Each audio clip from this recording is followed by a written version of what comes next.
Assalomu alaykum aziz obunachilarim. Bugun sizlarga krandagi suvni ichmaslikni, organizmga qanday bakteriya va mikroblar olib kelishini tushuntirib beraman.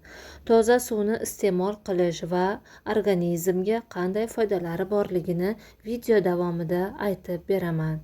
Ko'pchilik krandagi suvni ichadi, lekin bilasizmi, bu sizni sog'lig'ingizga xavf tug'dirishi mumkin.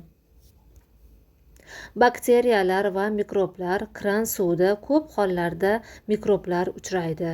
Bu oshqozon, ichak kasalliklariga olib kelishi mumkin. Zang va og'ir metall, eski quvurlar zanglaydi. Temir, mis kabi metallar suvingizga aralashadi.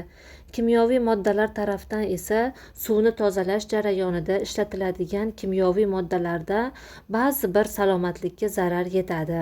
Shuning uchun krandagi suvni doimo ichish xavfli bo'lishi mumkin. Tana tozaligi borasida toza suv toksinlarni chiqarib, ovqat hazm bo'lishiga yordam beradi. Energiya va tetiklik tarafidan gaplashsak, yetarli toza suv ichish sizni charchoqdan saqlaydi, miyani uyg'oq qiladi. Sog'lom teri tarafdan esa suv yetarli bo'lsa, teringiz silliq va sog'lom bo'ladi. Xastaliklarni oldini olish borasida esa sog'lom suv ichish ichak, buyrak va yurak sog'liqni qo'llab-quvvatlaydi. Shuni yodda tuting, sog'lig'ingiz eng qimmat boyligingizdir.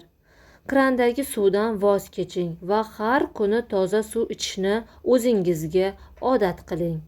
Agar sizga video yoqqan bo'lsa, like bosing va kanalga obuna bo'ling.